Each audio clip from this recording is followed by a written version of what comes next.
Ruby, can you tell me about going to school? Where did you go to school? I started school, went to Pirton school, and I think I must have been nearly 5. My birthday's in October, and I would think I started in the September, just coming up to my 5th birthday. Were you on your own when you started school? There were 4 of us that started together. There was my friend who was called Joe Crawley, and there were 2 boys, Martin Cloak and Brian Olney, commonly known as Dutchy, because most people had a nickname, and it was handed down from generation to generation. And his father was Dutchy Olney, so although his name was Brian, he was always known as Dutchy. Where did Dutchy live then? Dutchy lived, we called it downtown. I think it's Shillington Road. There's a row of cottages opposite Little Green. Yes. And he lived there. Those are called, were called Hanscom's cottages. I think they were owned by Mr. Hanscom from possibly, the Grange. Yes. And Martin lived in the cottage at the bottom of the High Street. Yes. I think it's got a name, but I'm not sure. It's called Orchard Cottage. Orchard Cottage, that's right. Martin lived there. And Joe lived in, we always called it Millway, but I think it's called Hambridge Way now. And she lived in a cottage opposite Elm Tree Farm, the other side of the track. So when you started school, whose class did you go in? As far as I can remember, Miss Edwards taught the infants, and we went in the infants for, I think, 1 year. And then we moved up into Miss Farris's class, where we got lots of different groups according to which year you were in. What do you mean by groups? I think we called them standards. I seem to remember standard 1, standard 2, standard 3, went up to standard 4. And I think you moved up a standard every year, unless you weren't very bright and you had to stay down a year, which did happen. So how did you sit in Miss Farris's class then? We sat in rows going from front to back, and the whole row from front to back would be standard 1, and then next door to that would be standard 2, so on. And so you moved into a different line each year. Did you have a desk of your own? I think we sat in 2s, but whether it was 2 desks joined together or 1 desk for 2 people, I'm not sure, but I seem to think we either sat on our own or in 2s, yes, depending on how many were in the standard, I presume. And how was the school laid out? Did you have somewhere for PE or? Yes, there was an entrance as you look at the school on the left-hand side. If you went in that entrance, the main hall was on the left-hand side. If you went in the front entrance, Miss Farris's classroom was on the right-hand side, and that was quite a big classroom. And there was an adjoining door to a little classroom at the back, which was Miss Edwards' classroom, and that was for the infants. And there was an L-shaped corridor, I think, linking the 2. Miss Farris's office was next to the hall, and next to that there was a little alley, which the toilets were situated at the back of it, outside, but you had to go up this little alleyway to the toilets. Good. You're saying your 2 teachers, did they live in the village, Miss Edwards and Mrs. Farris? Oh, no. Miss Edwards lived at Nebworth, and Miss Farris lived in Stevenage, and they used to come to school in their own cars. I think they each had their own car, little old cars. I'm not sure what sort they would be, but yes, they certainly had quite a journey to get to Pirton, but they did it. I don't ever remember the school being closed for any reason. And how many children roughly were in the school then? I think there were about 50 in the whole school. Yes. Do you remember what lessons you had? I think it was mainly spellings, reading and arithmetic. I think the girls did sewing, and I seem to remember doing little samplers of cross stitch and lazy daisy stitch, doing little bits of embroidery and knitting. We started off by knitting a dishcloth on big wooden needles, and then you graduated to a hot water bottle cover, which was quite exciting. Oh, and we had a garden just down the high street, and we had gardening lessons. We all had to go for gardening. And I would think the boys probably did more gardening than the girls did. Maybe they had more gardening when we were doing our sewing. Did you ever have cooking? No, no. Did you stay for school meals? No, no school dinners. No, not even packed lunches. Everybody had to go home at lunchtime. I don't think anyone stayed at school with a packed lunch. I don't remember it. So was the morning school and afternoon school? Yes, yes. So if you went home, you had to be back for, I think it was 1:30 for afternoon school. And do you remember being in the playground and playing games and things like that?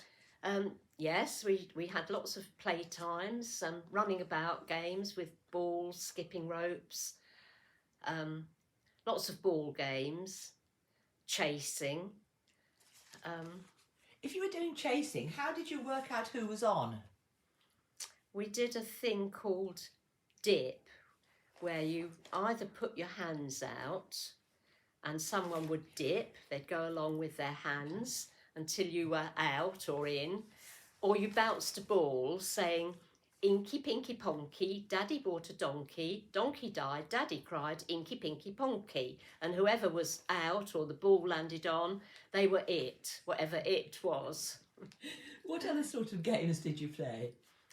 We played Truth, Dare, Kiss or Promise, and I think that was a game was with the ball, and if it was your turn with the ball, you had to choose whether to do kiss somebody, dare, do a dare, truth, dare, kiss or promise. If you had to kiss, they'd say, "Oh, go and kiss one of the boys or girls," and if it was a dare, it would be something like stand in the middle and shout out, "I'm a silly donkey," or something similar. all very innocent. Did you play with the girls and boys then? It wasn't a separate playground? I think it was a separate playground. I think the boys played at the back and the girls played at the front. I think that's what happened. And what about skipping and things like that? Yes, we had our own skipping ropes, or you would have a long skipping rope with a person either end turning the rope, and you'd stand in the middle and have to jump over it, and then they'd do it twice as fast, and you'd have to jump over 2 turns until you were out. When you fell flat on your face, you were out. Yes. Games like What's the Time, Mr. Wolf? Oh yes, I think we played that. Yes, What's the Time, Mr. Wolf? What did you have to do for that? Well, someone would stand at the front, and we would creep up behind, and somebody would say, "What's the time, Mr. Wolf?" And he'd keep saying 10 o'clock, 11 o'clock, and then suddenly he'd say, "And it's time to eat you, and I'm going to get you," and he'd turn around and run after you and chase you.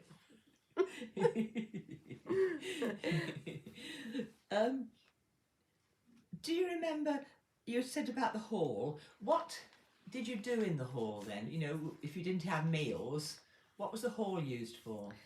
Well, I think we used it to do exercises. It might have been called drill. And I'm not sure if we went in the hall for our prayers every morning. I'm not sure about that. Because I seem to remember when we came out the hall each morning, there was one girl that was quite a sickly girl, and she used to have cod liver oil and malt when we came out every morning, and it was kept in the hall cupboard. So that's why I think we might have been in the hall for prayers. Yes. And talking about what you had, did you have milk at all? Oh yes, we had 1/3 of a pint of milk every day, and the senior boys used to have to carry it in from outside in a great big crate. It must have been very heavy. And when the weather, if it was very cold and icy, as it always seemed to be in the winters then, the boys would have to put it in front of the Coke boiler to thaw out before we could drink it. Was there a Coke boiler in every classroom then? There was definitely one in the hall, and there was one in Miss Farris's classroom. I'm not sure about the infants. I'm not sure what there was in there to heat it. I suppose they must have had something to keep them warm, but I really can't remember. But I do remember the boiler in Miss Farris's classroom with a big guard round it, and we all used to stand round the guard so that we could feel the warmth from the boiler. Who used to sort of make up the boiler and look after the school? Well, I think Daisy Jarvis was the caretaker, and I think she used to come in early every morning and light the boiler so that it was warm for when we got there. Where did Daisy live then? Daisy lived in a cottage on West Lane, commonly known as Pudding Bag Alley. Why was it called that? I've no idea, except I presume they used to hang their pudding bags out to dry when they'd been washed. But yeah, Daisy seemed to be the caretaker for everywhere. You said you went to school 1943. This is in the wartime. Did you have evacuees come to school? We did have evacuees. I remember one or two being at the school. They came individually. They didn't come in a big party of them, and there were just a few that lived in different parts of Pirton, and they just joined in the school and all the activities that we did. They joined in with us. Yes. Did any of them stay after the war, or did they all go back? I think some of them stayed. One girl that I was friendly with, she certainly stayed, and she's still in the Hitchin area now. Who was that? Well, her name was Diane Little when she was at school, and she was one of my best friends. Where did she live? Well, I think when she came from London, she lived in a cottage in Bury End. I think they were given one room to live in. She might have lived somewhere else as well, but eventually they made what was the old fire station into a dwelling for them, which was a beautiful little bungalow, and they stayed there for many years. Yes. I understood that when they were staying in the cottage in Bury End, it was actually bombed. I think it was, and I'm not sure where they went from there. They might have gone somewhere else in the village, but I'm really not quite certain. But certainly they eventually had this converted barn, I suppose. But it was beautiful inside, and I played with her there, and we had lots of fun. And also, was there any other wartime business at school? Did it make any difference at school? Did you have air raid warning practice, or? I don't remember having anything. Nothing at all, except we took our gas masks in periodically, and I think that was to have them checked. But I don't ever remember wearing a gas mask at school or anything happening where we had to seek shelter. Don't remember anything. Did you have a shelter at home? There was one in the house adjoining us. They had we called it the dugout. It wasn't actually underground. I think it just got sandbanks and grass growing over it, and we just called it the dugout. I don't really remember ever going into it. Yes. You talk also about you had different lessons in the afternoon. You talked about going out for nature walks. Oh yes, we had a gentleman come in once a week, and he came in to do nature, and I think most of the time we used to go out for nature walks. We used to go down to Orton Head. I remember going down to the river and catching whatever we caught, tiddlers or something, or whatever we did down there. But we certainly used to go out on nature walks, and I presume we had to look for wildflowers and things. And when you were old enough, perhaps 10, 11, you moved on at that age, secondary education. How did all that come about? Did everybody in the class take the exam? Well, when you were coming up for 11, you had to change schools, and you either passed a scholarship to go to a grammar school, or if you didn't, you went to one of the other secondary schools. Were they in the village? No, they were all in Hitchin. You had to leave Pirton School when you got to the top class. And I don't know how or why certain people sat for the scholarship and certain people didn't. I rather imagine the headmistress had to recommend you to sit for it. And when you passed, how was that? You had an exam. Was there anything else? You had a written exam, which I think was basically, could you spell and could you do arithmetic? And if you passed that, you then had to go for an interview, be interviewed by the headmistress of the grammar school, and I presume a few of the governors, and then you either passed or you didn't pass. And if you didn't pass, you went to a secondary modern school, which at that time, it was Old Howe Way, which I think was a mixed school, boys and girls, or a few people went to St Mary's, which is next to St Mary's Church in Hitchin, was a very, very old school because my dad went to it. And it was a very run-down building, no mod cons, but I think it was a very good school education-wise. And certainly some of my contemporaries did go to that school. Did you get a present for passing this exam from your parents, or what happened there? Well, I think when the results came out, certain booksellers made inquiries to find out who'd passed for the scholarship, and they would call on these houses and tell your parents that you would need a set of encyclopedias when you got to the grammar school. You really would need them. You wouldn't get on without it. And they persuaded your poor hard-working parents to buy you a set of encyclopedias, which I wouldn't think anybody ever looked at. But yes, we did have a set of encyclopedias for passing the grammar school. How did you get into Hitchin to the school? Oh, on the bus. Yes, if you went to the grammar school, you went on the service bus, which was a birch bus. But I don't think we had to pay. I think we used to get a free ticket. If you didn't go to the grammar school and you went to one of the other schools, you went on a school bus. But they went on the separate school bus. We went on the birch bus. Did you wear a uniform?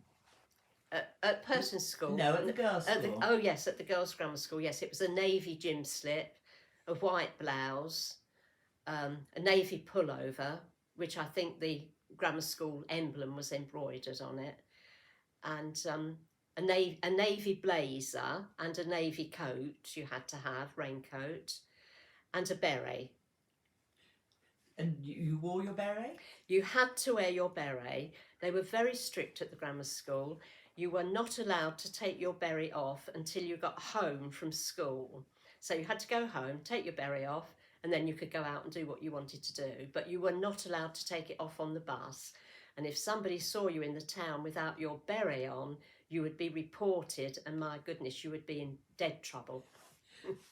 Was the beret in the summer as well?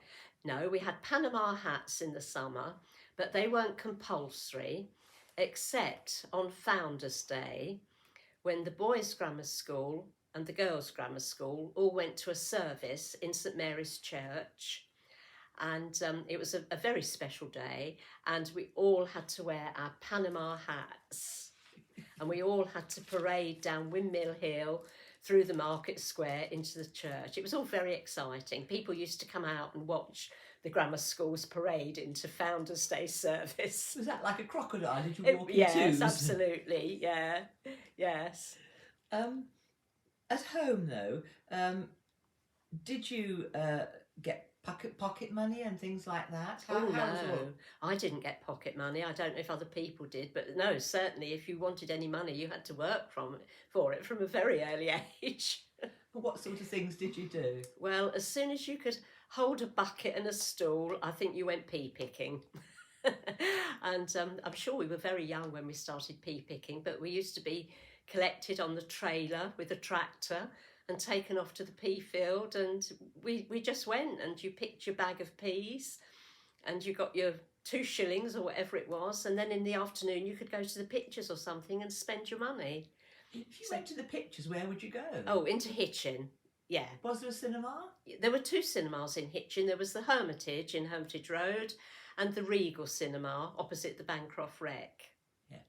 And would you be going on the bus to that sort of thing? Yes, you had to go on a bus into. Well, I mean, sometimes we used to bike into Hitchin, but if you were going to the cinema, I think you would have gone on the bus. Did a lot of people get around by a bike? Oh yes.